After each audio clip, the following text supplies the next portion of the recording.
Muy buenas tardes a todos ustedes.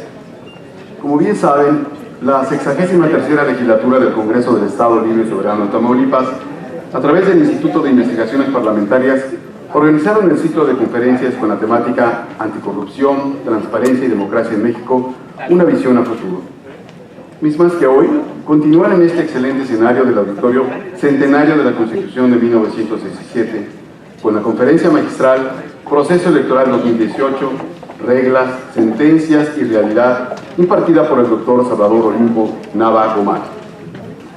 Esta tarde nos honra con su presencia el diputado Carlos Alberto García González, presidente de la Junta de Coordinación Política del Congreso del Estado. Señor.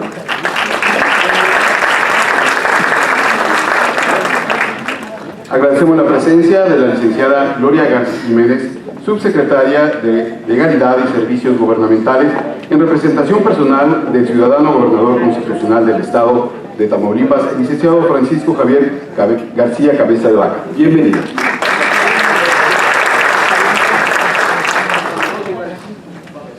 Nos acompaña la licenciada María del Pilar Gómez Leal, titular del Instituto de Investigaciones Parlamentarias del Congreso del Estado Libre y Soberano de Tamaulipas. Por supuesto, al ponente, doctor Salvador Olimpo Nava Gomar.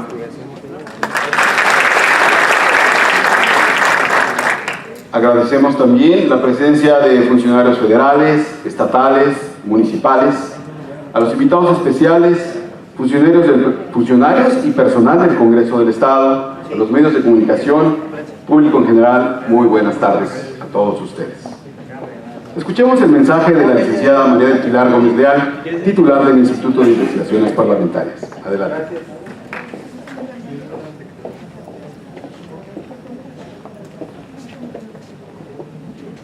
Buenas tardes, autoridades que nos acompañan, medios de comunicación, amigos todos. A nombre de la 63ª legislatura del Congreso de Tamaulipas y del Instituto de Investigaciones Parlamentarias, les agradecemos su asistencia y les damos la bienvenida a la segunda sesión del ciclo de conferencias Anticorrupción, Transparencia y Democracia en México, una visión al futuro. Tenemos el gusto de tener el día de hoy al doctor Salvador Nava Gomar, referente académico importante en materia electoral, y sobre todo le quiero agradecer porque fue un decidido impulsor en este ciclo de conferencias. Gracias, Salvador. Él nos impartirá la sesión denominada Proceso Electoral 2018, Reglas, Sentencias y Realidad. La elección del 1 de julio del 2018, sin lugar a dudas, representa la elección más importante en la historia de nuestro país, ya que casi se van a renovar 3.400 cargos, mismos que van desde ayuntamientos hasta la elección del presidente de la República. Es un proceso electoral en el cual se pondrán a prueba numerosas reformas en materia electoral.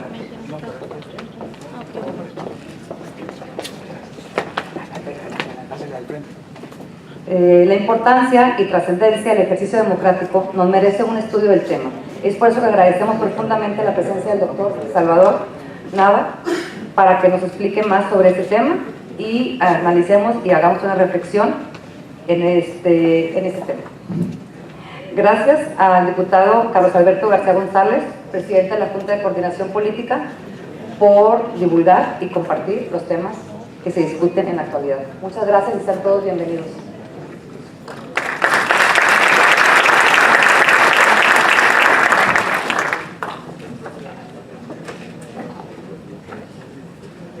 Antes de iniciar la conferencia, me voy a permitir dar a conocer una semblanza de nuestro ponente. Es egresado de la Facultad de Derecho de la Universidad Iberoamericana, doctor en Derecho por la Universidad Complutense de Madrid y especialista en Derecho Constitucional y Ciencia Política por el Centro de Estudios Constitucionales de Madrid. Fue magistrado de la Sala Superior del Tribunal Electoral del Poder Judicial de la Federación, donde proyectó 8.409 sentencias resueltas. Fue director de la Escuela de Derecho de la Universidad de Anáhuac, México Sur, investigador del Instituto de Investigaciones Jurídicas de la UNAM, miembro del Sistema Nacional de Investigadores, CONACYT, así como de la Comisión Técnica del Grupo Oaxaca, que redactó la primera Ley Federal de Transparencia y Acceso a la Información Pública Gubernamental. Participó también en la implementación de los juicios orales y en la primera iniciativa para permitir la reelección consecutiva de legisladores. Ha sido catedrático y conferencista invitado en diversas universidades de todos los estados de la República Mexicana y en más de 18 países, entre ellas la Universidad de Harvard, la Universidad Complutense de Madrid, la Universidad de Buenos Aires, ante el Pleno de la Comisión de Venecia, del Consejo de Europa y en el Programa de las Naciones Unidas para el Desarrollo mediante el proyecto Buenas Prácticas para el Acceso a la Justicia Electoral y el Fomento de la Cultura de la Legalidad. Es autor de diversos libros y publicaciones sobre temas relacionados con el derecho constitucional, derecho electoral, transparencia, acceso a la información y derecho parlamentario, entre otros. Cedemos el uso de la palabra al doctor Salvador Olimpo Nava Gómez. Muchas gracias. Muchas gracias por la invitación, por la presentación. Ese es el currículum que uso para pedir chamba y no estoy pidiendo ahora. Me da pena que lo hayan leído completo, porque son muy gentiles. Señor diputado presidente, muchísimas gracias por la invitación, por el impulso para este foro. Pilar y todo el equipo del Instituto de Investigaciones Parlamentarias, muchas felicidades. Y al Congreso en particular, porque ¿de qué sirve tener un instituto de investigaciones parlamentarias si lo que se investiga no se difunde? ¿De qué sirve difundir el conocimiento si lo que se comenta no se entiende? Y suele suceder con la cosa pública que lo que se dice y lo que se investiga o no se sabe y lo que se sabe no se entiende. A veces los que nos dedicamos a la cosa pública pareciera que hablamos en latín, de tal suerte que el ciudadano común, pregúntenle ustedes a su vecino, no entiende buena parte de lo que sucede. Y lo que alcanza a ver, pues lo escandaliza, lo molesta, lo aleja de la cosa pública por tantos males que nos aquejan. En este sentido felicito, de verdad, muy sentidamente al Congreso de Tamaulipas porque está generando conocimiento y está usando esta casa de la representación democrática en el Estado para acercarse más a la gente a través del conocimiento que en ella misma se va generando y difundiendo. Enhorabuena. Y platicaba en ese sentido con Pilar sobre el tema de la conferencia. Ella sugirió los temas, platicando con el diputado presidente. Y respecto de mi charla, es decir, reglas, sentencias y realidad del proceso electoral del 2018, yo le decía a Pilar, es que es demasiado lo que quieres abarcar. Y ella me decía, pero es que tenemos que hablar de las reglas, que a veces no se comprenden, como dices tú, de las sentencias que van adecuando esas reglas a la realidad, y la misma realidad que es la que genera las propias dinámicas que van haciendo los legisladores. Cambiar las normas para prever mejores realidades, a las autoridades administrativas aplicar esas normas y a las autoridades jurisdiccionales, un saludo a mis colegas magistrados y magistradas, y a las autoridades jurisdiccionales adecuar finalmente esas cuestiones. Y platicaba hoy con algunos amigos periodistas aquí en el Congreso, porque uno me hace una pregunta muy inteligente. Me decían, es que pareciera que los legisladores no hacen su chamba y que la autoridad administrativa, los órganos electorales, acaban legislando, o las autoridades jurisdiccionales acaban legislando. Y yo le dije, bueno, este es uno de los grandes dilemas de las fuentes del derecho, es que existe el derecho, porque eso no es así. Existe esa percepción, pero en realidad lo que sucede es que cuando el legislador dice, para regir alguna conducta, esta norma significa A veces una autoridad administrativa puede al momento de aplicarla decir, bueno, por A vamos a entender B. Y algún destinatario, pensemos en alguna norma electoral porque es el tema que nos ocupa, algún partido político puede decir, bueno, yo por A y por su aplicación que es B, entiendo C. Pero otro partido político o algún militante de ese partido dice, no, yo por A no entiendo ni B ni C, sino D. Pues entonces vamos al Tribunal Electoral a ver qué nos dice. Y el tribunal resuelve, bueno, por A no vamos a entender B, que fue lo que aplicó la autoridad administrativa, ni C, que es lo que pelea la señora fulana de tal, ni D, que es lo que pelea el señor fulano de tal. Sino a partir de ahora A va a ser E. Y el legislador dice, está bien, vamos a adaptar A para que sea E, pero le vamos a nombrar F. Y F vuelve a iniciar, digamos, esta cadena, este ciclo del derecho que regula la vida en sociedad. Y el derecho tiene una pelea permanente con el tiempo y la realidad. Trata el legislador de regular la conducta de las personas. La conducta de las personas, por fortuna, siempre encuentra alguna salida a favor o en contra y vuelve a poner contra la espada del tiempo al legislador para que vuelva a regular. Y entonces, por una parte, la realidad rebasa a la ley y la ley la trata de adecuar, y por la otra, la ley al mismo tiempo trata de prever el futuro, establecer lo que debe de ser según una voluntad democrática plasmada en la Constitución, y así se va en esa dinámica.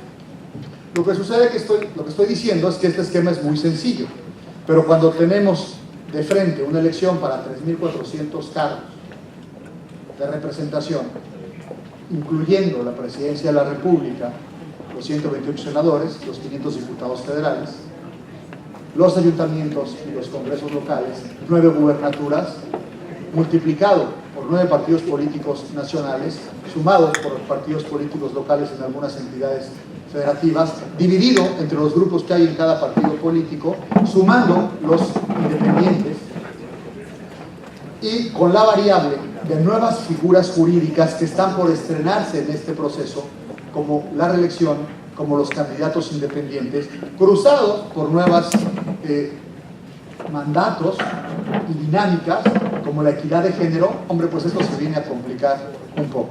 Y si tenemos en cuenta que lo más objetivo que hay en la vida es la política, después del amor, pero pues no, la plática no es tan feliz, digamos, hablaremos nada más de esto, pues se complica porque todos los partidos políticos tienen problemas parecidos hacia sus adentros, problemas parecidos con los de enfrente, y la verdad es que tenemos una vida electoral demasiado prolífica, porque tenemos además otra dificultad en México, y es que nuestro sistema electoral, nuestro sistema jurídico electoral es demasiado complejo, demasiado regulado, demasiado reformado, y ya es una costumbre el hecho de alterar o de modificar o de actualizar las normas electorales después de unas elecciones grandes a manera de concesión con la oposición.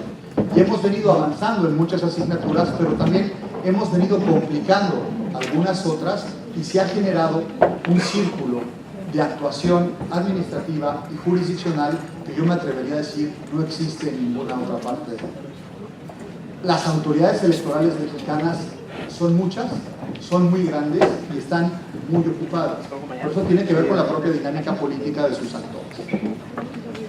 En la sala superior, en la actual integración, cumpliré en noviembre un año fuera del tribunal. En la sala, en los 10 años que estuve ahí, resolvimos más de 60,000 asuntos.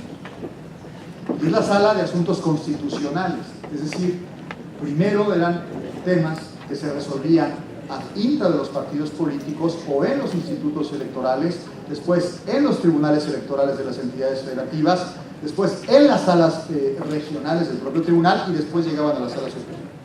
Es decir, si hiciéramos la cuenta al revés, era un ejercicio interesante. Si ustedes ven el número de conflictos y de dinámicas que genera la democracia formal en México, pues se darán cuenta que tenemos un acervo muy importante. Y de ahí lo acertado de Pilar para decir, hablemos de las reglas, hablemos de las sentencias y hablemos de la realidad. Debo decir que, hombre, las reglas tienen consecuencias cuando no son observadas. Perdónenme ustedes la obviedad, pero quiero ir directamente a la parte más candente de las elecciones, que es a la calificación. ¿Resultó válida o no válida la elección? ¿Y tiene posibilidades de anularse o no tiene posibilidades de anularse una elección? Que en democracia, digamos, es la pena capital. Es decir, es matar a alguien o mandar a la pena de muerte a todos los ciudadanos que votaron porque se cambia el resultado. Tiene que haber sido una violación de tal magnitud que merezca esa pena capital. Pero también tenemos una mala cultura jurídica. Creo que esto en general. El abogado en México es muy latino también, pero hablaré nada más de México. Va a la segunda instancia en automático. Y va a la revisión constitucional en automático cuando pierde. Sí, perdemos, vamos a la segunda instancia a ver a qué le pegamos. No prospera la segunda instancia, vamos al amparo, un escopetazo de agrarios, a ver qué genera. Y el juez de amparo lo primero que hace en consecuencia es ver cómo desecha la demanda. Es decir, somos especialistas en México en ver la procedencia de las demandas para ver si entra al fondo o no, porque todos, como muchísimos abogados, van a juicio aún sin razón. Y está ocurriendo lo mismo en materia electoral. Por eso la vieja frase, ¿no?, de quieren arreglar en la mesa lo que no se ganó en las urnas. Pero al mismo tiempo, según dicen las partes que venían a mi jurisdicción, no se respetaban las normas, las reglas y los principios, de tal suerte que esto hacía que mucha gente quisiera modificar el resultado a partir de hacer valer una violación de principios sustancial. Entonces decía, lo más candente en la jurisdicción electoral es ver si hay nulidad o no. Vayamos a la primera parte de las charlas, que son las reglas para declarar válida una elección, o a contrario sensu, para blindar una elección y que no sea anulada. Para tener una elección blindada, es decir, protegerla o preservarla, hay que salvaguardar la plena realización de comicios democráticos. Parece una obviedad, pero no lo es tanto. Como previendo y sancionando conductas antijurídicas contrarias a los principios constitucionales rectores en la materia. Elecciones libres, auténticas y periódicas, sufragio universal, libre, secreto y directo, financiamiento de los partidos políticos y sus campañas con equidad, organización de las elecciones por organismos autónomos, imparciales y objetivos, y conseguir que sean elecciones en donde se respete certeza, legalidad, independencia, imparcialidad, objetividad.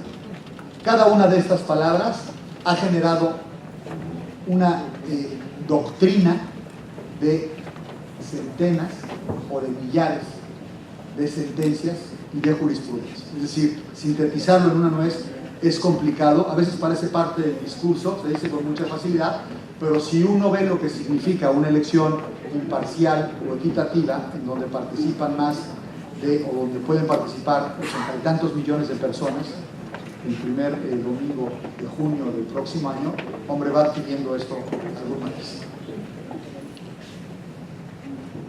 Para identificar conductas o posibles sujetos activos en la validez de las elecciones, se va al régimen de nulidades.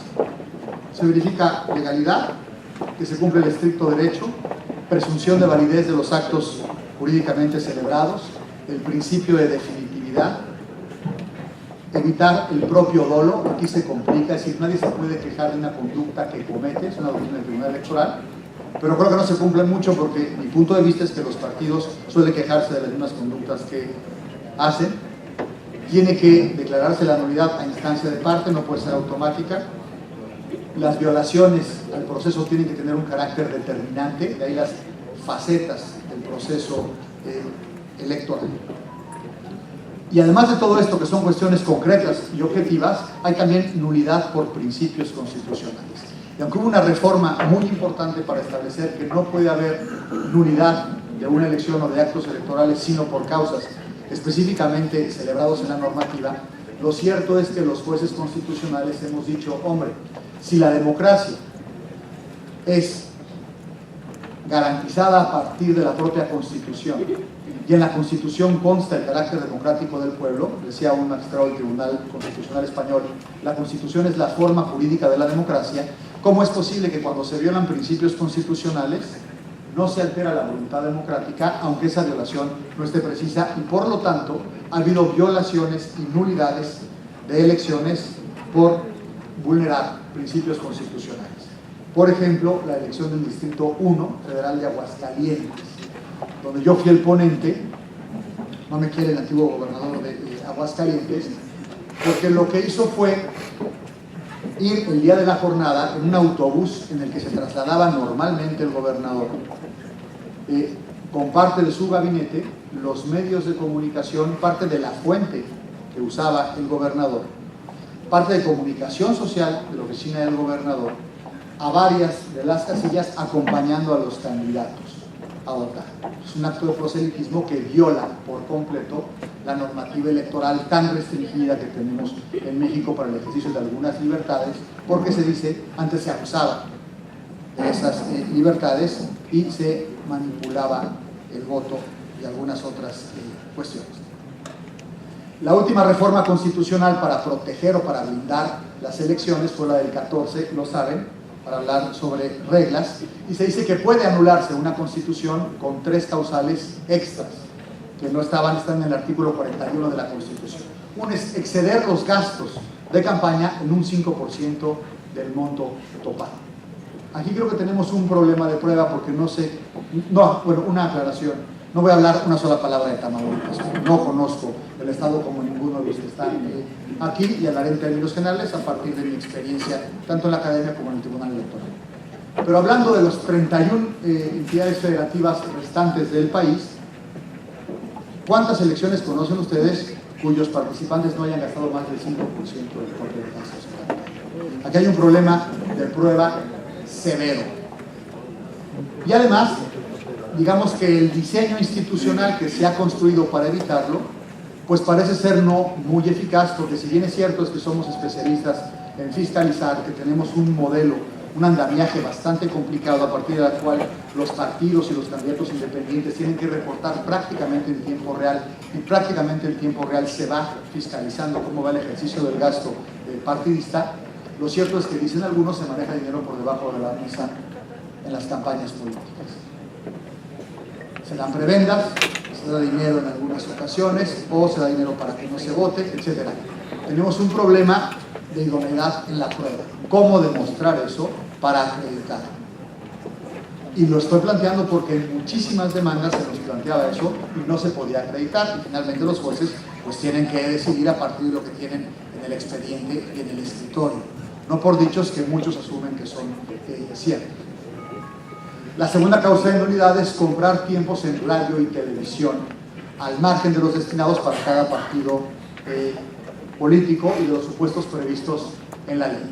Y esto ha generado una subcultura también del chayote y de manipulación en los medios, en donde dicen algunos otros políticos compran tiempos en radio y televisión por debajo del agua, y entonces tienen una cobertura especial en medios de comunicación, o resulta que está, por ejemplo, acusaban a Marcelo Ebrard, por hablar del pasado, que aparecía en un programa que tenía una altísima audiencia en la Ciudad de México y en otras partes del país, haciendo galletas, ¿no? Un programa así para amas de casa, digamos.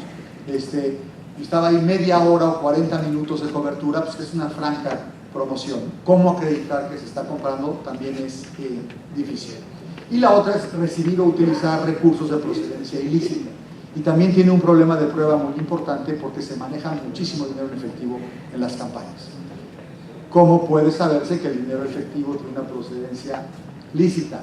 Yo me imagino que es difícil tener una cuenta en la chequera y para qué sacar dinero, perdón, en el símil de los cajeros automáticos y usarlo en efectivo si se pueden hacer transferencias, cheques, etcétera, etcétera. Aunque en la parte rural también complica esto. Estoy hablando nada más de las reglas. Cambió una regla también muy importante que a mí me parece un error. Es que se rediseña el procedimiento especial sancionador, que es un proceso híbrido, un mixto, los abogados, esto nos hace ruido, en donde empieza la averiguación en el Instituto Nacional Electoral y después se instruye ahí y se sanciona por la sala especializada del Tribunal Electoral del Poder Judicial de la Federación, relativo al contenido de spots publicitarios. Esto es algo muy extraño. Es un procedimiento híbrido que en puridad jurídica no debería de existir. Es como si no se dividiera entre una procuraduría y un poder judicial, digamos, una cuestión penal. Es una idea de Waldenberg que a mí la verdad no me gusta. La siguiente regla creo que es antipolítica, el 134 constitucional, que tiene dos prohibiciones. Uno, la aplicación de recursos públicos con imparcialidad, y la otra es la promoción de la imagen de los servidores públicos. Pero creo que hemos llegado a un exceso. El hecho de que el presidente de la República, un gobernador, un presidente municipal, un diputado o un senador no pueda hablar de sus logros en medios masivos de comunicación más que unos días antes de su informe de labores y unos días después, me parece que es matar a la política. Es verdad que había abusos y no faltaba quien le pusiera su nombre a un puente, a la escuela o demás, pero, hombre, la deliberación democrática por excelencia es que quien está en mayoría o está en gobierno hable de los logros que hace o de sus acciones para comunicar. Es un deber, me parece, de rendición de cuentas básico y esencial, que diga estamos haciendo esto, consideramos que lo hicimos bien, cumplimos, etcétera, etcétera. Y el papel de la oposición o de la minoría es decir, no lo hiciste bien o yo lo haría mejor si me vota la ciudadanía. Ese es el debate democrático por excelencia de la democracia deliberativa. No estoy más que diciendo una obviedad grande. Prohibir eso y regularlo en la Constitución me parece excesivo. Llegamos a resolver asuntos en el Tribunal Electoral que a mí me parecían verdaderamente ridículos. Alguien demandó a un presidente municipal por promover su imagen en la página de internet del ayuntamiento por la narrativa de su currículum militar. Es verdad que el presidente municipal le echaba mucha crema a sus tacos, por decirlo en términos coloquiales. Decía yo que siempre he estado preocupado por la juventud, estoy aquí con los niños y una foto con los niños. Y siempre que he estado preocupado por el bienestar de la salud, estoy aquí recogiendo la basura. Hombre, yo pensaría, está bien tener una institución con 2,000 personas, el Tribunal Electoral del Poder Judicial de la Federación, un tribunal constitucional destinado, parte del Estado tan importante, a verificar de verdad la prosa y la narrativa en que se sube un currículum vitae a una página de internet. Yo creo que es como perder el tiempo y ser demasiado exagerados. Y que, pues cualquiera que ejerce un cargo público, pues trata de resaltar lo positivo y de dar a entender sus propias virtudes en un sistema de competencia democrática que son las elecciones. Pero este 134 ha generado muchísimos juicios y generará más. Estamos hablando de las reglas para el proceso 2018. Y sobre ello paso a la segunda parte. Sentencias a partir de las cuales se han aplicado reglas. Partiendo de este esquema que comenté al final de la regla dice A, alguien cree que es B y después el juez llega a decir que es D o E y es lo que está primando ahorita. Sobre actos de proselitismo político se resolvió por la Sala Superior que la sola asistencia de servidores públicos en días inhábiles a actos proselitistas no viola la ley. Es decir, no podemos matar a la política. Un diputado es un representante, una diputada es un representante o una representante popular, número uno. Pero en el plano subjetivo es un político. Y vamos a pedirle a un político que no vaya a un acto de su partido el domingo o a una asamblea o que no se dé a conocer, pues creo que es un contrasentido absoluto. Y si se ve desde la perspectiva además de la propia reelección, pues es aún más grande el absurdo si no se puede dar a conocer y no puede ir a las propias dinámicas de su instituto político. Ahora, los servidores públicos, otra jurisprudencia. Su participación en actos relacionados con las funciones que tienen encomendadas no vulnera los principios de imparcialidad y equidad en la contienda electoral. Que un presidente municipal vaya a un acto público en donde se hace una entrega de bienes a la ciudadanía no significa que esté violando la equidad en la contienda. Hombre, que se acerca el proceso electoral, pues sí, pero no podemos congelar a los servidores públicos y que no hagan absolutamente nada. Hay jurisprudencia sobre ello. La oposición siempre dice, es que se está promocionando el gobernador o el presidente municipal. Pues no necesariamente, pero claro que tiene una parte pública el hecho de ser servidor público y de hacer en público lo que es el cometido de la propia función.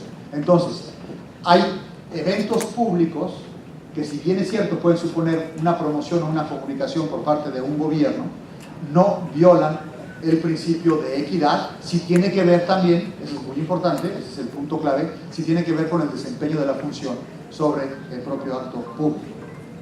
El siguiente es un caso de Javier Duarte, no los últimos y penosos, sino de cuando era gobernador, fue un acto proselitista en donde lo condenamos por asistir a un acto de campaña del presidente, del entonces candidato Peña Nieto. Y aquí lo que hizo el gobernador Duarte fue pedir un día de licencia, un día hábil, y fue un evento cerrado de su partido político, en un club social de Jalapa, y saliendo dieron una conferencia de prensa. Y en la conferencia de prensa pues hizo notorio que estaba el candidato de su partido y que el gobernador no había ido a trabajar. Pero la sola presencia de algunos funcionarios públicos en algunos eventos, que por su naturaleza son eminentemente políticos y proselitistas, fue suficiente como para decir, a ver, tú no puedes pedir licencia, señor gobernador, para ir a un evento de tu partido, promocionando al candidato a la presidencia de la República, salir, dar una conferencia de prensa y decir que porque pediste licencia no tiene una injerencia en la equidad. Eso, digamos, el balance fue distinto. Entonces, en algunos cargos no basta con pedir licencia para violar la normativa electoral en días hábiles. Y también hay otra jurisprudencia que establece que no solo se trata de días hábiles y de horas hábiles. El mejor ejemplo son las reuniones del Congreso del Estado, ¿qué tal? O de los propios cabildos, porque muchas veces tienen sesiones extraordinarias, se prolongan, trabajan en fines de semana y eso inhabilitaría, digamos, a algunos legisladores o miembros de un cabildo para asistir en detrimento del principio de equidad de las contiendas. Esto fue un ejemplo en el municipio de Chicontepec, también en Veracruz. La nulidad, esta es, digamos, una constante en las demandas de nulidad. Suelen acusar a los funcionarios de gobierno de participar o de tratar de incidir en la contienda. El caso clave fue la elección de gobernador en Colima, en donde anulamos esa elección por la participación directa del secretario de Desarrollo Social. Ahí se ofreció una grabación del secretario de Desarrollo Social, estaba grabado el secretario, audio, en donde instruía, al parecer, a personas que trabajaban con él, de su staff, colaboradores, y les decía: es que tienen que apoyar más, distribuir más programas, jalar con el candidato, hacer que gane, etcétera, etcétera. Se ofrece, y la verdad es que no acreditaba circunstancias de tiempo, modo y lugar, digamos, circunstancias probatorias básicas para un juez. No podíamos acreditar que era él, cuándo se había hecho esa grabación, es decir, no era suficiente para declarar la nulidad de la elección.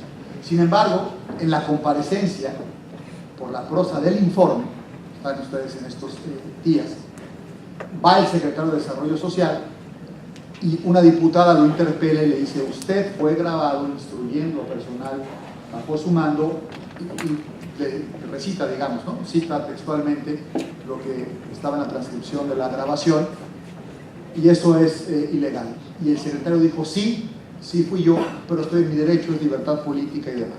Y lo que nos envían al tribunal es el diario de los debates del Congreso de Colima, lo cual configura, como ustedes saben, una documental pública no sujeta a valoración. ¿Sí? Eso hace prueba plena, y en la Constitución de Colima, esto es muy importante decirlo, hay un precepto que establece que el gobernador no puede participar en la elección por sí o a través de cualquiera de sus secretarios, y que si llega a acreditarse esa participación, procede la nulidad de la elección. Digamos que no hubo una ponderación de elementos ni valoración probatoria, porque la prueba era plena por ser el diario de debates y la norma era efectiva. Y ya teníamos un proyecto para declarar la validez de la elección, porque en el resto de las cuestiones en la demanda, si bien es cierto que había algunas irregularidades, como pasa en todas las elecciones, no ninguna impoluta hasta donde yo sé, lo cierto es que no eran de la entidad suficiente como para anular la elección. Y una vez que se acreditó esa prueba, se procedió a la nulidad. Hubo otra en el caso de Zaguayo por intervención indirecta. Este es un asunto curioso, porque hubo intervención del presidente municipal y de su staff, concretamente el oficial mayor, pero se rompió el equilibrio que debe existir entre quien está en gobierno y... Resulta que el candidato de su partido era presidente del club de fútbol Tigres de Zaguayo, FC, Fútbol Club. Pero resulta que el equipo Tigres de Zaguayo tenía un patrocinio y una subvención directa por parte del municipio de Zaguayo. Y la promoción que hubo del equipo y del presidente y de los funcionarios asistiendo a los juegos, digamos, y hablando tanto del fútbol, sí incidió, si hubiera un club de cuervos en la última temporada, algo, digamos, parecido. Esta mezcla de, ¿no?, de cuestiones sociales importantes para la sociedad, el equipo local de fútbol, patrocinio, uso de recursos públicos y de la imagen de los propios servidores y del candidato. Es decir, se acreditó que hubo una inequidad absoluta y demostrada en él. Ahora me voy a sentencias, digamos, es el 2.2 de la charla, de esta nueva integración, sentencias más recientes, que puede ser incluso más de interés de aquellos que vayan a contemplar. El primero es el de la distribución de las tarjetas salario rosa que usó el gobernador Alfredo del Mazo, que era candidato del PRI al gobierno del Estado de México. Se demanda porque entrega unas cartulinas rosas a cambio de la copia de la credencial de elector de personas del género femenino, y ofreció en campaña que iba a dar un salario a las amas de casa, de las personas del género femenino que no tuvieran actividad económica preponderante, les iba a dar un salario por ser amas de casa. Lo denominó salario rosa y entrega esas tarjetas.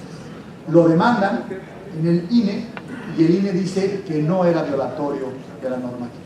Van a la sala superior y la sala superior confirma la resolución del INE y dice que no es violatorio.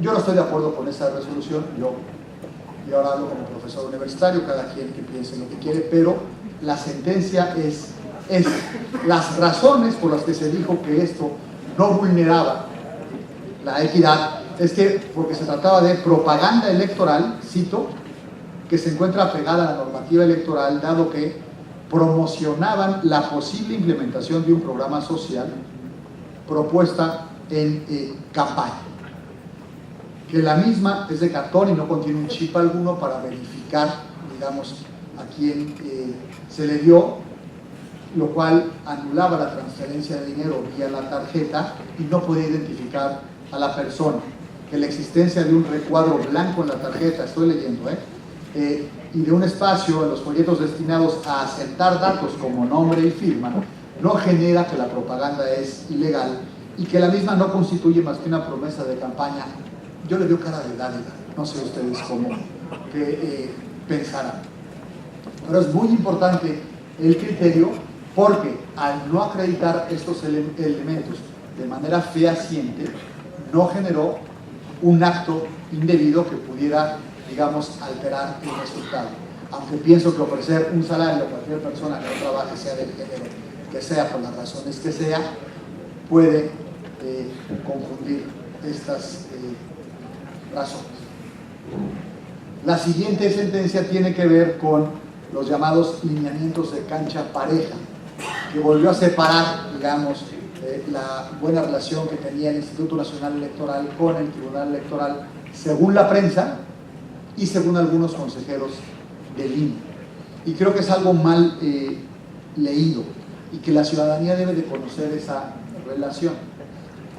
Porque lo normal es que cuando hay un acto de autoridad administrativa y ese acto es recurrido a la autoridad jurisdiccional, se genera una relación de natural tensión entre la autoridad que es revisada y la autoridad que está juzgando. Cuando la autoridad juzgadora no le da la razón a la autoridad administrativa, no significa que estén distanciados. Y además hay una relación de disparidad brutal entre el administrativo electoral y el jurisdiccional constitucional electoral. Por la sencilla razón de que el INE está mal organizado orgánicamente, fíjense lo que estoy diciendo. Es decir, los consejeros del INE están en comités, comisiones y tienen una serie de funciones, creo que extra y sobre regulados, con una precisión, que tienen una carga de trabajo, además los tiempos en materia electoral son también tiranos, de tal suerte que cuando llegan a las sesiones del Consejo General tienen poco tiempo para resolver el caudal de cosas que los propios partidos políticos les van dando y el cumplimiento de sus obligaciones les van generando. Y cuando las impugnaciones a las resoluciones del INE llegan a la sala superior, se regulan, entre otros principios constitucionales, por el de suplencia de la queja. Es decir, pueden presentar una denuncia bastante medianita y el tribunal tiene la obligación de suplir cualquier deficiencia para tutelar los derechos político-electorales de los pobrecitos partidos políticos, o de los pobrecitos televisoras, o de cualquier ciudadano. Digamos que ante esta premura para resolver que tiene el instituto por su diseño orgánico, no estoy hablando de un plano subjetivo ni de sus integrantes, y la obligación que tiene el juez para ayudar a aquel que viene quejándose de la resolución, técnicamente es relativamente sencillo acreditar la violación a una violación de un derecho y regresar a línea algunas cuestiones.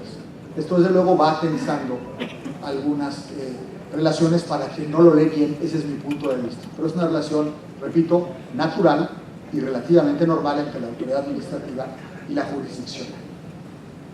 El acto impugnado fue este acuerdo del INE, en el que aprobó ejercer la facultad de atracción. Aquí viene algo complicado, es decir, jala la función de los OPLES o de los institutos electorales de los estados para garantizar, dice el acuerdo, equidad entre los participantes en la contienda electoral 2017 y 2018. El primer acto reclamado, el de la facultad de atracción, creo que pone a la vista de todos la pésima idea de redistribución del Instituto Nacional Electoral, quitándole facultades a los institutos electorales de los estados. A mí no me gusta y desde mi punto de vista es contrario al federalismo. Y lo mismo ocurrió con los tribunales electorales. Sacar a los tribunales electorales del Poder Judicial de los estados es crear órganos huérfanos, orgánicamente, presupuestalmente, políticamente, y los deja, digamos, repito que no voy a hablar de Tamaulipas, en un status quo bastante vulnerables. Hay algunos estados, como Yucatán, en donde no tenían instalaciones los magistrados. Cuentan de otros, creo que son Aguascalientes, donde no pueden despachar porque no hay recursos para pagarle al personal, ya no hablo de los magistrados, al personal del tribunal. Y el hecho de designar desde el Senado de la República a los magistrados para evitar la injerencia de los gobernadores, y el hecho de que el INE tenga la poderosísima función de nombrar a los encargados de los OPLES, nombre espantoso, ¿no? Organismos públicos locales electorales, de los estados, para que no haya injerencia del gobernador de los estados, del estado, en el Congreso del Estado, pues me parece contrario al federalismo, ¿no? Pues Ramos Arizpe no sé qué diría de este diseño, o Jay Hamilton y Madison, ¿no? Polibio, los creadores del federalismo. Es decir, no le veo ningún sentido.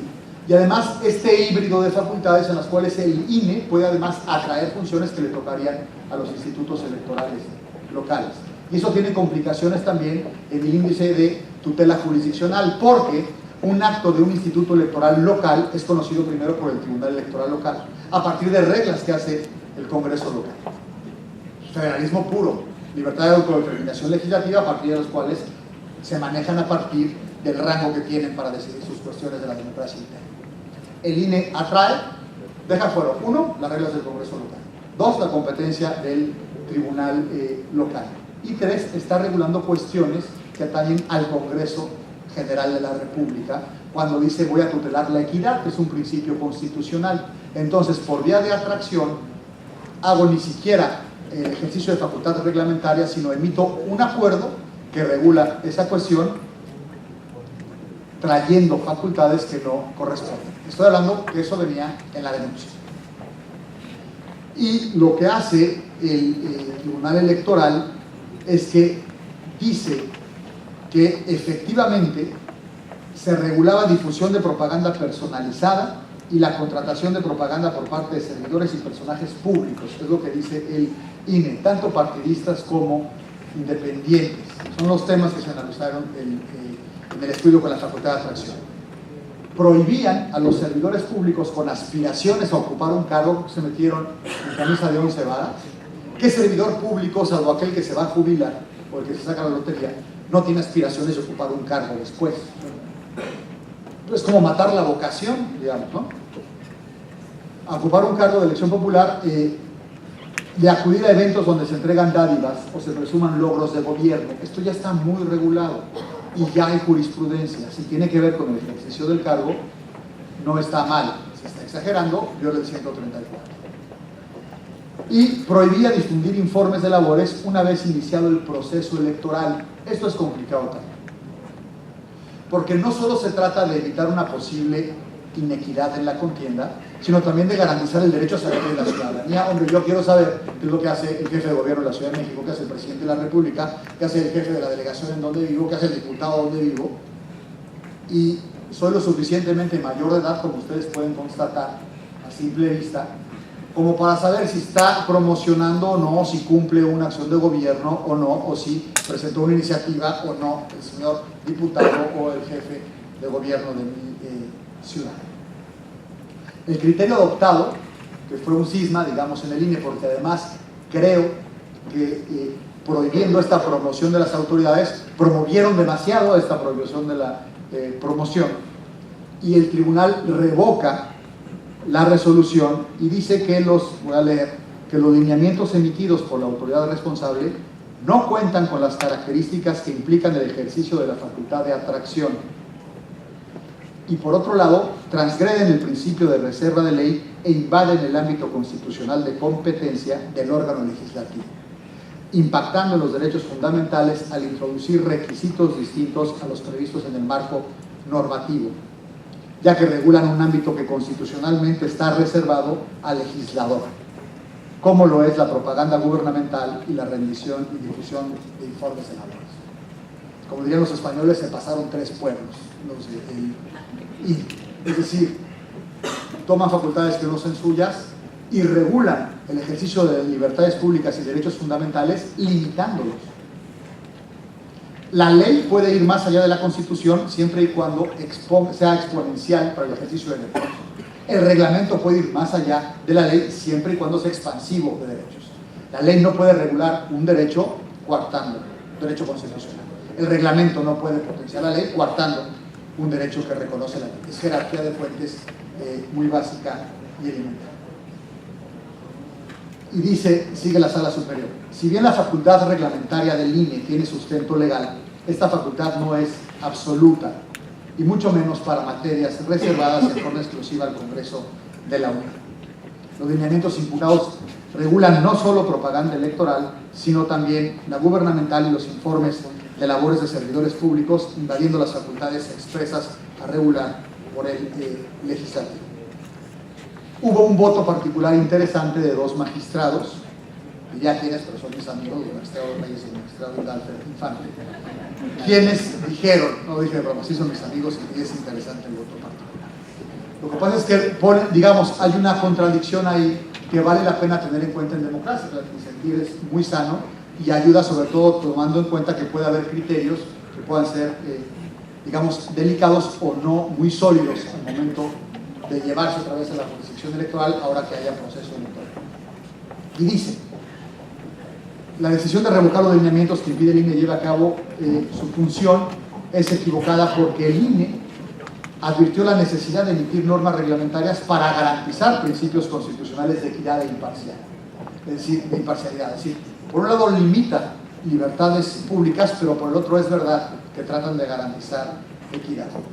Los lineamientos, dicen los magistrados en su voto particular, no regulan de forma exclusiva aspectos relacionados con propaganda, sino que también tienen que ver con fiscalización, temporalidad y medios para difundirla. Y de eso no se ocupa la sentencia, denuncian en el voto particular. La facultad de atracción, consideran ellos, fue adecuada porque faltaba esa regulación reglamentaria. La regulación o desarrollo de derechos humanos, dicen los magistrados, corresponde a todas las autoridades de acuerdo con el artículo 1 de la Constitución. El tema está aquí en ponderar qué derecho fundamental vemos primero. El de la libertad de expresión, el derecho a una ciudadanía dentro del marco federal, para que las autoridades electorales locales vean primero por los suyos, o el de la equidad de la contienda cuando la autoridad administrativa considere que está en peligro. Hasta ahí la sentencia. La siguiente tiene que ver con la sentencia que conoció el acuerdo también del INE, por lo cual se aprobaron los lineamientos que regulan los criterios respecto de la aparición de dirigentes y voceros partidistas en tiempos de radio y televisión. Este es bien interesante y creo que está muy en boga y es pertinente. En estos precedentes, esto se votó primero en la integración en la que yo estaba y yo fui el ponente. Y yo consideré que había un fraude a la ley por parte de Andrés Manuel López Obrador y de Ricardo Anaya al salir en los spots de su partido político con tanta frecuencia. Son millones de spots.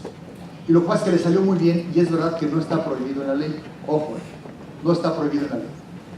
Pero hemos reformado tanto el marco electoral para evitar el abuso en los medios de comunicación, porque dicen que las televisoras y las radiodifusoras vendían espacios distintos, a uno le vendían 10 y a otro 1, y a diferentes precios, a uno le vendían a 5 y al otro a 100, y que eso podía incidir de manera inequitativa en el desarrollo de las elecciones.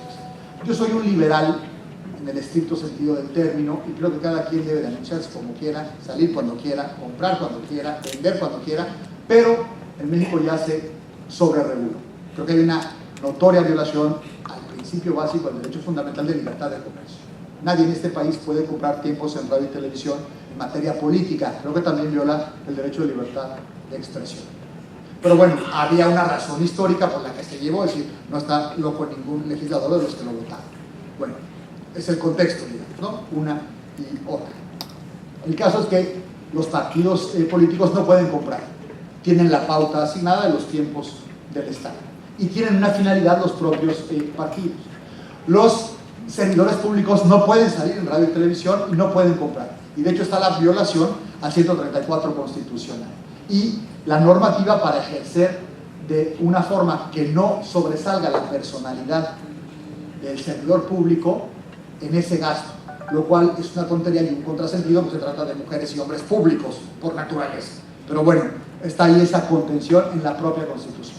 Y además tenemos una regulación propia de un reglamento y no de una norma constitucional en el artículo 41. Se regula en el artículo 41 como si fuera un reglamento cómo se accede a la distribución de los tiempos de radio y televisión. Cualquier constitucionalista sabe que eso es un absurdo. Si leyéramos un artículo parecido en una constitución de otro país, diríamos, eso no va en una constitución, ni siquiera en una ley, es objeto de un reglamento. Pero bueno, todo eso ha costado una dinámica pública desgastante y muy importante en el país, producto del consenso de todas las fuerzas políticas, y está ahí. Entonces, ningún servidor público puede salir en la televisión o en el radio promocionándose. Ninguna dependencia pública puede comprar tiempos en radio y televisión, más que cuando se trate de la época para promocionar su informe de labores. Los partidos políticos y los candidatos y precandidatos no pueden comprar tiempos en radio y televisión, más que haciendo uso de la pauta que está regulado excesivamente en la Constitución. Y aquí dos personas que quieren ser candidatos a la presidencia de la República tienen años, López Obrador, y menos tiempo, pero más de un año, Ricardo Anaya, saliendo en los spots de su partido. Eso en doctrina jurídica se llama fraude. El caso es que no hay regulación y no puedes, digamos, sancionar una cuestión de ejercicio de derechos. Están ejerciendo su libertad de expresión sin lugar a dudas, pero no puedes sancionarlo si no hay una norma que lo exprese. El principio de legalidad más básico, y de esto trata este acuerdo del INE y esta primera sentencia que ordena al INE hacer algunas cosas. La Sala Superior, Leo, ordenó al INE que realizara en el ámbito de su competencia un escrutinio escrupuloso para prevenir, investigar y, en su caso, corregir probables fraudes a la ley o a la Constitución o posibles abusos al derecho de los partidos, sus dirigentes, portavoces o militantes, de conformidad con sus facultades, sobre la base de una racionalidad mínima. Ello implicaba, según la sentencia, analizar integralmente el volumen de impactos generados. Creo que aquí ya la discusión pasa a otro estado. Si uno cuenta los spots en los que sale Andrés Manuel López Obrador como presidente de partido, no en campaña, pues uno diría, parece que hay un desequilibrio entre lo que se quiere con el modelo de comunicación política previsto en la Constitución y lo que aparece el señor en medios. Y lo mismo ocurre ya con Ricardo Anaya. La reiteración de su contenido, eso es bien importante, el mensaje, es decir, cómo van como gotera, dando en el mismo lugar, en el mismo lugar, en el mismo lugar, y luego esos mensajes pueden ser repetidos en campaña y sí podría acreditarse una inequidad con el resto de los competidores. Y el cumplimiento estricto de los objetivos constitucionales. Con base en ello, o sea, se hace esta sentencia y salimos del tribunal y el INE no hace. Y la nueva integración, cuando viene otro juicio, le dice al INE, ordena que emita lineamientos para regular los criterios a los que se deberá ajustar la Comisión de Quejas y Denuncias y demás órganos del INE en relación al uso de las pautas de los partidos políticos en radio y televisión en los asuntos que se haga valer la sobreexposición de personajes, porque esta es otra. Hay una cantidad de demandas importantes de personajes del propio partido político, tratándose del PAN, no de Morena, porque son, digamos, más acordes a lo mismo que hace Andrés Manuel López Obrador. Lo digo como fenómeno político y como número de demandas previstas. Y la sentencia declara fundados los agravios expuestos por los partidos y revoca los lineamientos impugnados, pues advierte que el INE elaboró criterios de índole orgánico tendentes a determinar elementos o mecanismos que permitan aprobar esto, pero metiéndose al propio contenido, es decir, regular. Se dice, el INE excede sus mandatos y sus facultades porque se mete a regular contenidos y características específicas de los promocionales de radio y televisión, lo cual considero es una barbaridad. Imagínense ustedes una autoridad administrativa que diga qué sí puedes decir y qué no puedes decir en un spot político. Y la aparición o participación de dirigentes o voceros que tengan la intención, es lo que dice el INE, de ocupar un cargo. Creo que nadie puede decir que uno sí quiere, el otro no quiere, y hacer una valoración subjetiva sobre un hecho de realización incierta, por más que se vea encaminado. Y lo que dice la Sala Superior es, eso no incluía la directriz que dio la Sala Superior en las sentencias anteriores. Lo que te pedimos es que hicieras, dice la Sala Superior, fijar directrices de índole orgánico y metodológico para saber, haciendo un examen de contexto, si hay efectivamente una violación y un fraude a la ley con todos los spots y no meterte a regular contenidos. Y aquí hubo el voto particular que mencioné hace rato, de los magistrados Reyes Infante, fue contrario, o sea, el voto en este asunto fue contrario a los votos particulares que hicieron porque razonaron exactamente lo contrario. Y lo digo para que vean lo complejo que es nuestro modelo electoral. Ya estamos en las reglas, en las leyes, que son complejas por sí mismas. En la adaptación, que es compleja, más cuando se mezcla, digamos, la organización geográfica política, ¿no? el federalismo. Y más cuando son tantos asuntos que permite alguna contradicción, y no es necesariamente que estén equivocados. Cabe un punto de vista para una cosa distinto al otro, y al momento de confrontar las sentencias son distintas. Por eso existe la figura jurídica de contradicción de criterios, que no necesariamente significa que esté mal, y a veces es entre el mismo órgano. Otro asunto que es interesante para los candidatos independientes tiene que ver con los lineamientos de línea, a partir del cual reguló la forma en que puede recopilarse las adhesiones de los ciudadanos para ser candidato independiente. Y en lugar de firmar una papeleta y meter los datos de la credencial para votar con fotografía, se hace a través de una aplicación, estamos muy modernos, de una app con el teléfono celular. Esto se alega en la Sala Superior y dice, están metiendo más requisitos de los que prevé la ley, y el tribunal lo que dice es, no necesariamente son más requisitos, es otra formalidad. Lo que yo creo es que sí puede traer un problema con el ejercicio de recursos, con el rebase de tope de gastos de campaña, porque a los promotores hay que darles un teléfono celular. Y el tiempo, curiosamente, para llenar esa parte tecnológica en la app puede llevarse más que con el simple formato. Entonces, esto es una curiosidad que sí se puede, está permitido, es una de las nuevas reglas previstas en sentencias.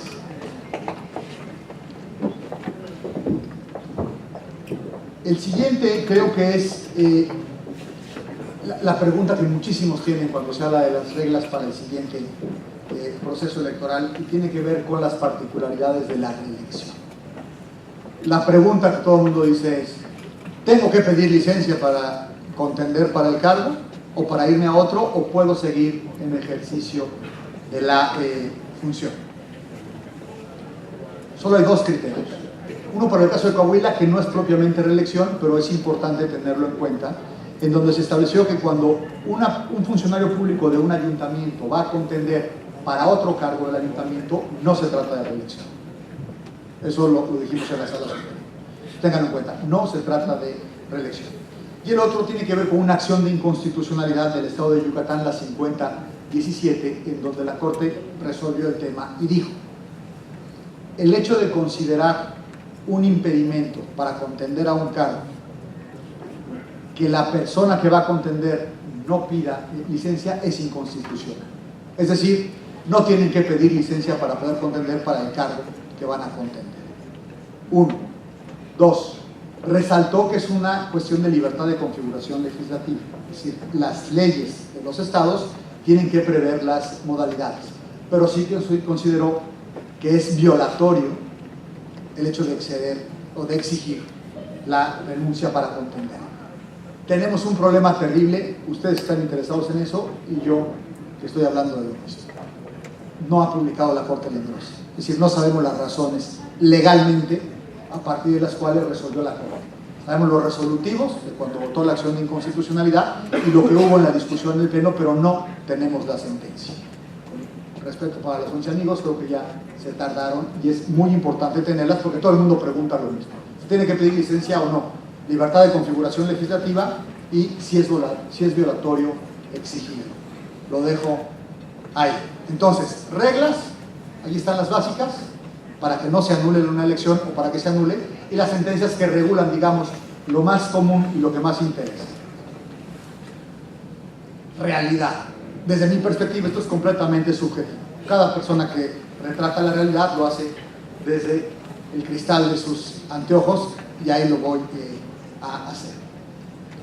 ¿Qué está en juego? Repito, un presidente, 9 gobernadores, 500 diputados, 128 senadores, 972 diputados locales, 1.596 ayuntamientos, 16 nuevas alcaldías y 184 cargos diversos locales. En total, 3.406 cargos. ¿Quiénes eligen gobernador? Ciudad de México, Jalisco, Veracruz, Puebla, Guanajuato, Chiapas, Tabasco, Morelos y Yucatán. ¿Cómo está la realidad? Esto lo recojo de análisis de algunos politólogos y opinadores, pero a partir de números más o menos ciertos y congruentes. De prevalecer la fragmentación del voto como se anuncia en las encuestas hasta de la semana pasada, lo que se prevé, perdón por descubrir el hilo negro, es una elección a tercios, por lo menos por lo que hace para el Ejecutivo Federal, entre Morena, Acción Nacional y el PRI, más o menos oscilando con el PRI en tercer lugar, y creo que falta un estudio importante a partir del evento de Margarita Zavala. Hay 3 variables nuevos en la ecuación de los números en perspectiva política, repito, en perspectiva, que son el rompimiento de Ricardo Monreal con Andrés Manuel López Obrador, es decir, a donde se mueva Monreal puede cambiar las cosas, por lo menos en la Ciudad de México, y puede incidir en la elección presidencial o en el gran bloque. El otro es cómo se acomoden los votantes de Margarita Zavala o adeptos y cómo sea la ecuación. Puede cambiar también esa fragmentación del voto según lo que dicen los analistas. La tercera es, desde luego, designar al candidato del PRI. O sea, no hay candidatos ciertos, pero tenemos a Andrés Manuel en la boleta, a Margarita como independiente, a los independientes, parece ser que Ricardo Anaya, ¿no? Según todo lo que apunta, y falta el del PRI, que también puede cambiar. Todo el mundo especula alrededor del secretario MIR. Creo que dice que el secretario MIR puede jalar, digamos, adeptos de Acción Nacional al haber integrado, son datos duros nada más, al haber integrado 2 gabinetes panistas, el presidente Fox y el presidente Calderón. Y por lo menos lo que se dice en la Ciudad de México y en las zonas dañadas por el terrible sismo el 19 de septiembre, es que los jóvenes dieron una sorpresa que no se esperaba. Hubo una reacción que nadie tenía en cuenta, y esta crítica de apatía a los millennials, de que no se involucran, de que no tienen arraigo y demás, pues dejó de lado con la extraordinaria toma de la ciudad y de otros lugares que tuvieron. Entonces lo que se está diciendo es, puede haber un cambio muy importante de los jóvenes en esta fragmentación del voto, que no estaban tomados en cuenta como un factor de peso, justamente por la apatía con la cual se achacaba a ellos y la falta de participación política. Entonces, Monreal, Margarita, MIR y los jóvenes pueden cambiar esa fragmentación del voto. Repito, lo que estoy diciendo es tomando a los principales analistas, no estoy dando mi punto de vista. Ahora, Lo que sí puedo afirmar es que es demasiado pronto para saber. Son 8 meses de distancia para la elección. Faltan diputados, claro, es decir, falta saber cuál es la boleta y para ello faltan algunos meses. Falta la comprensión del frente ciudadano, y hay que ver las decisiones que produce o no ese frente dentro de los sectores duros o conservadores de los propios partidos. Los duros del PRD es difícil que voten por un panista, los duros del PAN es difícil que voten por un PRDista, y va a haber un reacomodo en las candidaturas que también puede hacer fracturas en los partidos. Porque resulta que alguien tiene injerencia, arraigo y preparación de un sector del electorado, de un distrito, para ser diputado o diputada local o participar en una alcaldía, y que le digan no, ahora va a participar el amigo del otro partido político o la amiga del otro partido político. Y una vez hecho eso, que se cruce la dinámica por equidad de género. Está bien, aquí le tocaba a fulanito o a fulanita, pero por cuestiones de género va a ser sustituido por una mujer. Y eso viene a alterar las reglas de manera muy complicada. Lo platicábamos también en la mañana. ¿Qué sucede, por ejemplo, con las reglas de los partidos políticos? Resolví muchísimos asuntos sobre ello. Pensemos en las plurinominales nacionales. Tradicionalmente los primeros 3 lugares le corresponden al CEN de ese partido, designación directa. Luego hay distintos sistemas, pero tienen que ver con competitividad electoral de la entidad federativa por circunscripción. Aquí el estado más competitivo nombra al que sigue, digamos, al cuarto. Luego por competitividad de la persona en particular. Puede ser de un estado no muy competitivo, pero el resultado en el desarrollo electoral suele ser más. Es el quinto lugar para esa de otro estado. Y así se va acumulando la lista.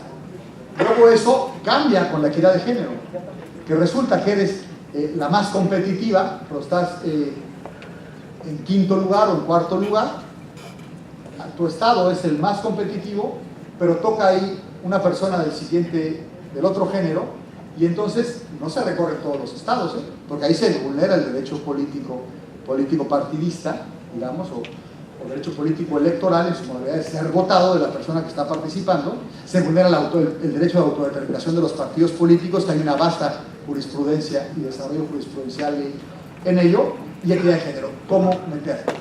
Si a eso le mete las dinámicas del frente, creo que va a haber muchos juicios o muchos conflictos, o al menos muchos elementos para que no estén pues muy contentos todos los que participan en ese frente, porque puede haber expectativas frustradas, son previsibles, y creo que puede llevar muchos asuntos.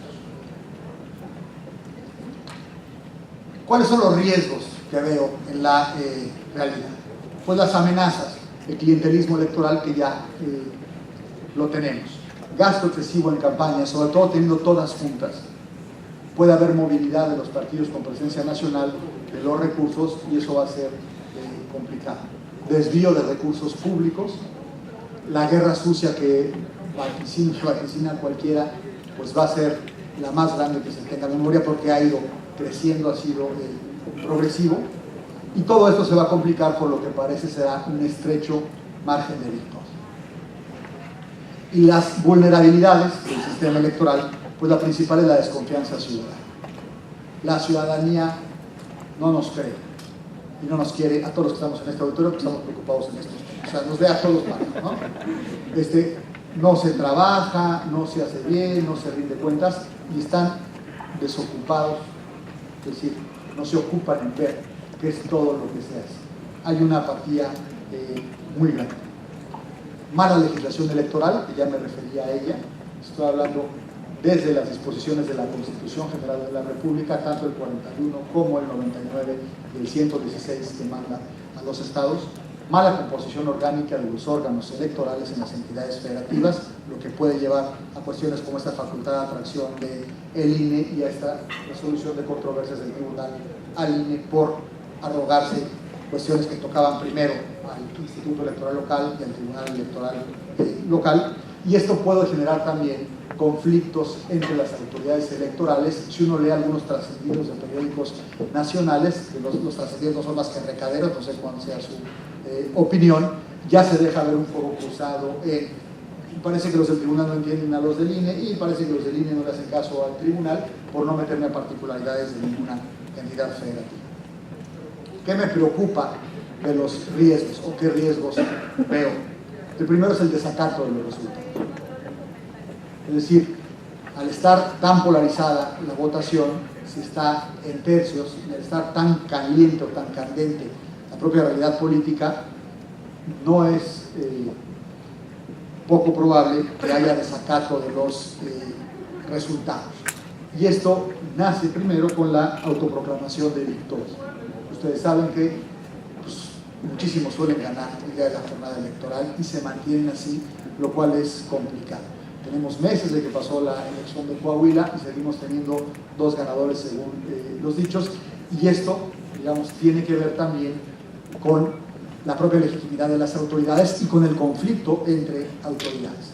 Este sistema tan pormenorizado de fiscalización, por ejemplo, y este sistema tan atropellado que tiene el diseño orgánico, funcional y normativo del Instituto Electoral Nacional para resolver con tan poco tiempo, ha llevado a resolver a la Sala Superior, por ejemplo, ahora que acaba de echar para abajo parte de la fiscalización del asunto de Coahuila, porque al parecer, yo lo que alcancé a leer de la sentencia, sí había puntos, hablando nada más de cuestiones de estricto derecho, digamos, vulnerables en la resolución de fiscalización del INE. Esto no quiere decir que haya sido correcta o no la fiscalización y que se haya gastado ese dinero o no.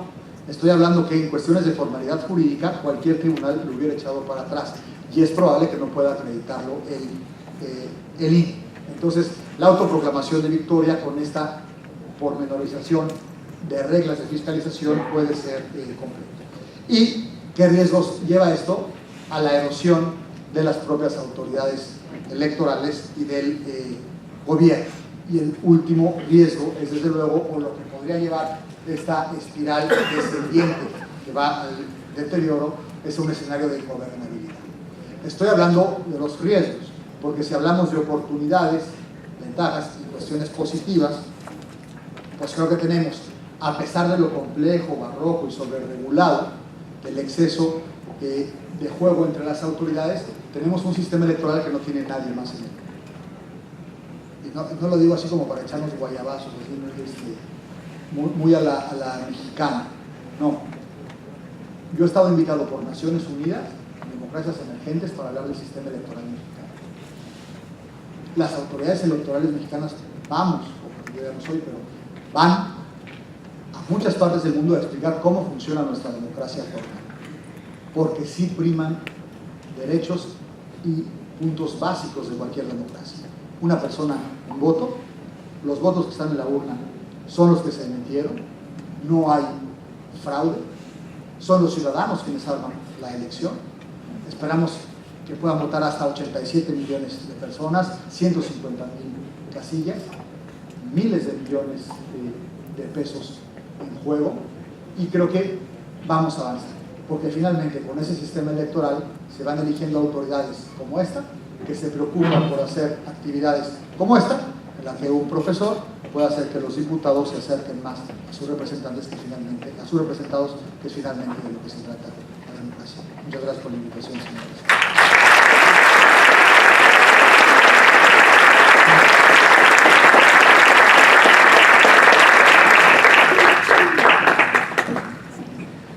Muchas gracias, doctor Salvador Nava Gomar. Bien, iniciamos con la sesión de preguntas y respuestas, con la participación de los asistentes, con aportaciones puntuales sobre el tema expuesto.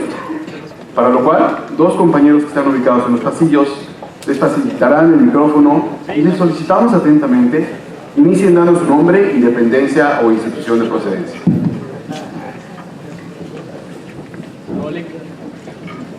Alan. ¿Qué tal? Acá estoy. Buenas tardes, mi nombre es Gerardo Villaseñor, despacho la Subsecretaría de Desarrollo Urbano. En 2015, para el proceso electoral, salió la reforma casi a quemarropa, sorprendiendo a los partidos políticos y a los candidatos de mucha normativa en términos de fiscalización. La pregunta es ¿Qué criterios se siguieron para determinar que si la diferencia en los votos entre un candidato y otro superaba el 5%, se desestimaba cualquier tipo de impugnación, aunque fuera totalmente documentada? Gracias, Gerardo. No lo sé de cierto, no he tenido la fortuna de ser legislador ni estuve en esas discusiones, pero lo que he tenido oportunidad de leer y de intercambiar puntos de vista con quienes participaron en esa reforma es que hay algunas ventajas, digamos, en número de votos o en proporción de votos, en el cual parece ser que las violaciones que se pudieron presentar en esa elección no son de la entidad suficiente como para haber alterado esa diferencia entre el primero y el segundo lugar. Tiene una lógica meramente matemática. Pero no invita esa regla al candidato a decirle: delinque lo que puedas, pero asegúrate que tu diferencia de votos sea más del 5%. Sí, eso puede generar, por un lado, y por el otro, a establecer una guerra de contadores en la cual sea nada más el cotejo de facturas de albaranes los que estén ahí decidiendo una elección para el caso de que la diferencia no sea mayor. Creo que está sobreregulado, a mí no me gusta, pero con todas las razones creo que son esas. Gracias. Adelante. Gracias, doctor. Gracias a Pilar por la invitación, diputado. Fíjese que a mí me llama mucho la atención uno de los temas del cual usted ya se refirió. Por un lado tenemos la regla y el principio constitucional de la equidad de la contienda. Por el otro lado tenemos la sentencia que dice que ya no es necesario pedir licencia. Y ahora que se presenta la reelección, me nace la duda de cómo se va a respetar el principio de equidad de la contienda si no renuncia el servidor público o pide licencia para estar en campaña. Es decir, yo entiendo que están las violaciones del 134 y está reglamentado ya de alguna manera. Sin embargo, ¿cuál va a ser la realidad en la práctica? ¿Qué es lo que van a enfrentar a las autoridades electorales, tanto administrativas como a los tribunales, respecto al principio de equidad de la contienda? Gracias. Muchas gracias. Bueno, por eso decía que es importantísimo que la Corte saque la sentencia de su acción de inconstitucionalidad, que es en donde deben venir esos pormenores. Pero yo me atrevería a vaticinar que tiene que ver con el cumplimiento estricto de las funciones. Es decir, si alguien hace eventos, participa en eventos públicos propios del cargo que desempeña, no creo que vulnere. Si de pronto un funcionario está en eventos públicos que nada tienen que ver con la función de su encargo, creo que sería fácil adivinar que se está pasando. El problema es que hay algunas funciones en las que es muy difícil poderlo demostrar. Es decir, el presidente municipal o el alcalde, digamos que hay alguna justificación funcional para asistir a todos los eventos del propio municipio. Habría que ver también si hay sistematicidad, por ejemplo, habría que ver si hay direccionalidad del discurso, centralidad del sujeto, son parte de los criterios para ver cuando se ha excedido, digamos, en la participación inequitativa, pero, repito, lo primero, habrá que esperar la sentencia de la Corte. El tema, aparte también, por ejemplo, en el caso de los recursos, del dinero que se va a invertir en la campaña, porque yo me imagino que el servidor público puede estar en un acto propio de sus funciones, pero luego se tiene que trasladar a un evento que es un acto de campaña. ¿Puede seguir utilizando el vehículo del municipio para tal efecto o no utilizarlo? Yo pensaría que no. Hay algunas sentencias del Tribunal Constitucional brasileño en donde multaban al presidente Lula por hacer eso exactamente. Por ir de un acto de gobierno a un acto proselitista en la misma camioneta que utilizan. Aunque, digamos, los norteamericanos tienen otra lógica, y lo que dicen es que el Estado es responsable, por ejemplo, de la seguridad del funcionario que está en campaña, y va todo el cuerpo, digamos, de seguridad del presidente concretamente a los actos de campaña, como vimos recientemente, lo hemos visto en recientes elecciones. Hay que definirlo. Gracias. Doctor, buenas tardes, noches ya casi. Oiga, Raúl Robles del Poder Judicial del Estado. Aquí ahorita me puse a apuntar algunas notas de lo que usted dijo atinadamente. Y bueno, mire, mi pregunta es sobre otro principio allí que si bien no escuché, o al menos, no sé si lo comentó o no lo escuché, que es el de permanencia de recursos públicos sobre privados, que está en el 41 fracción segunda de la Constitución.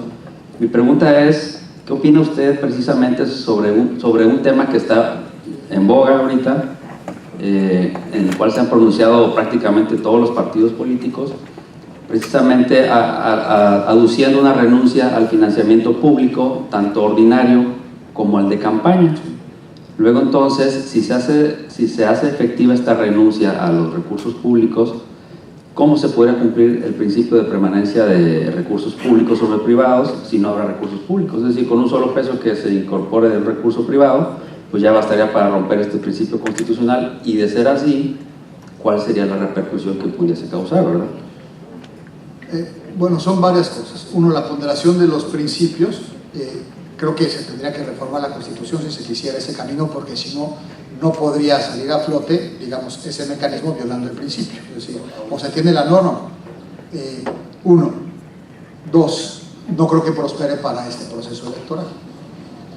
No lo veo, es una violación gravísima a la Constitución. No veo una manera de que salga. Podrían intentarlo, pero creo que al menos jurídicamente no es viable, y por lo tanto jurídicamente será derrotable ante las instancias competentes para ello. Eso creo.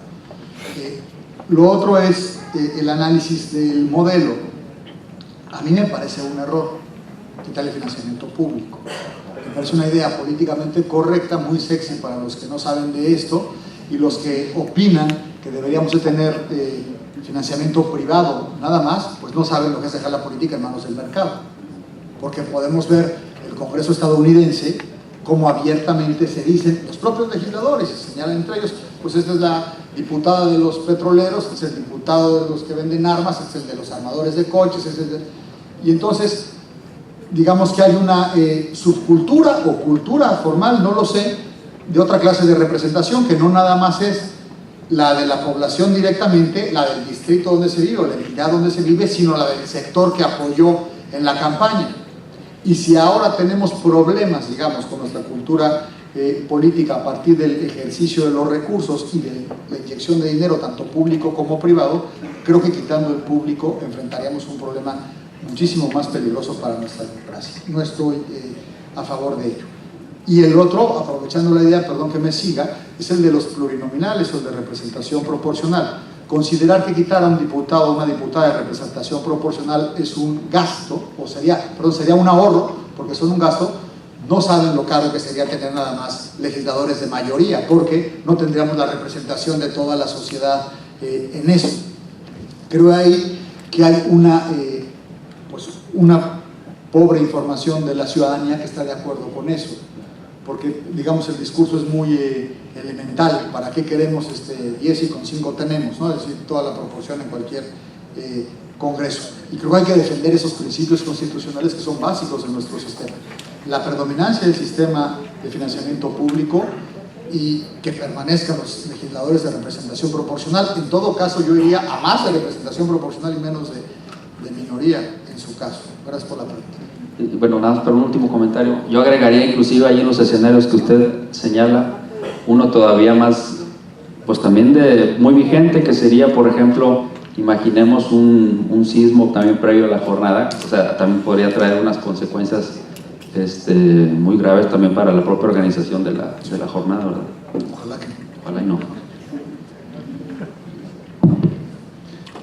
Buenas tardes, trataré de ser muy breve, pero va de la mano con lo que comentaba nuestro magistrado.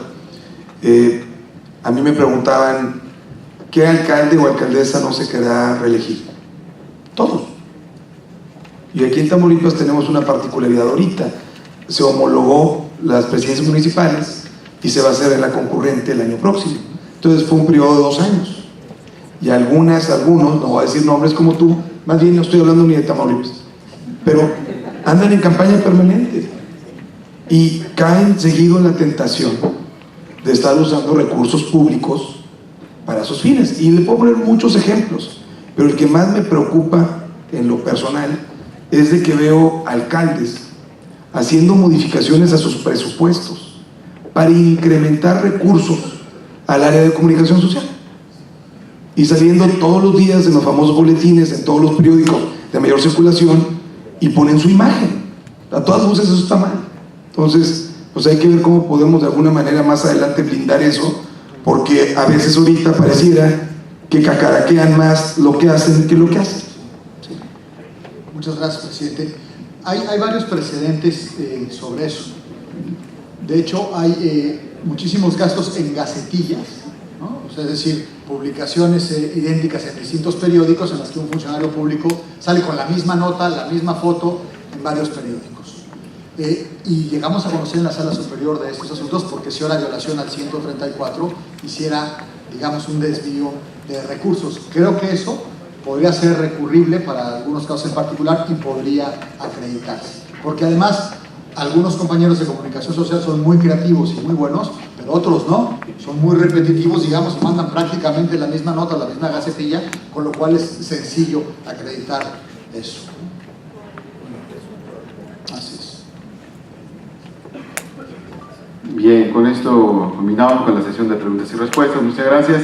Y se procederá a la entrega de reconocimiento al ponente, para lo cual solicitamos atentamente al diputado presidente, a la licenciada María del Pilar Gómez, titular del instituto, por supuesto a la diputada Isis Canto Manzano. Si gustan pasar al frente, por favor.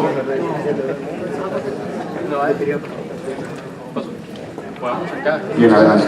Escuchamos el mensaje del diputado presidente. ¿Podemos participar? Sin querer abusar de mi fuero, pero no se vayan. Voy a ser muy breve en las palabras porque tener un invitado, un conferencista de la talla del doctor Nava no es todos los días. Para no equivocarme, voy a hacer, ya se salió Gloria, pero bueno, quería agradecerle que esté aquí, representando al ciudadano gobernador de aquí de Tamaulipas, Francisco García Cabeza-Vaca. Ella es subsecretaria de la Secretaría General de Gobierno. También, pues, felicitar nuevamente a la licenciada Pilar Gómez por estar llevando este ciclo de conferencias que creo que a todos ustedes les gustó la plática. Muy interesante.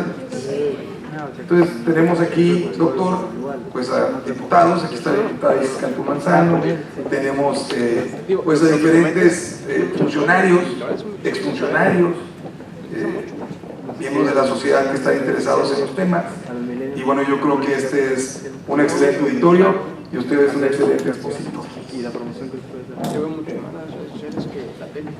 Me dio mucho gusto tener la oportunidad de escuchar esta plática denominada Proceso Electoral 2018, reglas, sentencias y realidades, que como usted atinadamente dice, pues el año que entra se antoja que sea uno de los procesos más grandes, más complejos y más rudos en la historia contemporánea de México.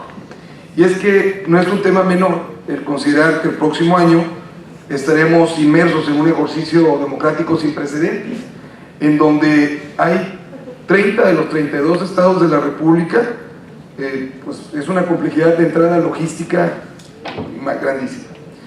Y bueno, Tamaulipas, como todos ustedes aquí saben, va a ser parte de ese proceso, al hacerse la renovación de los 43 ayuntamientos, como ya lo mencioné en la pregunta que le acabo de hacer. Y además, pues como ya se mencionó, por primera vez se estrena la reelección. Entonces, situación que sin duda pues va a mantener los ojos de todos los ciudadanos muy alertas del desarrollo del próximo proceso electoral. Quisiera comentar que la responsabilidad democrática que tenemos con el proceso electoral nos llama particularmente en este estado a ofrecer las garantías para que, como ya quedó demostrado en el ejercicio del proceso del 5 de junio del año pasado, sean los ciudadanos precisamente quienes elijan en libertad a quienes nos van a representar en los diferentes municipios, obviamente también en el Congreso Federal y en la Presidencia de la República. Doctor Nava Gómez, agradezco de nuevo su presencia en este recinto legislativo, pero sobre todo la información que ha tenido a bien compartirnos esta tarde, con la que sin duda tendremos mejores pautas para el análisis del contexto político y democrático de nuestra entidad y de todo el país. Enhorabuena y muchas gracias.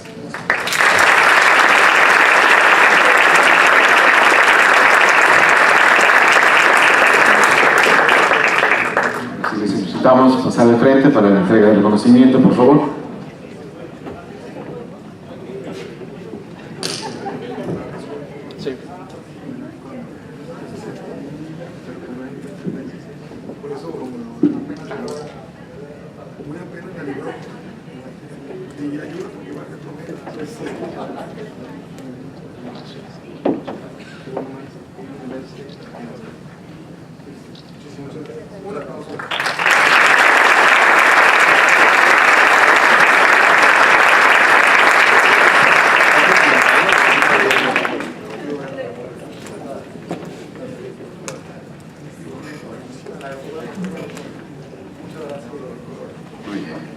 Muy bien, con ello damos por concluido este evento y agradecemos a todos su presencia. Muy buenas tardes. Muy buenas noches. Buenas noches.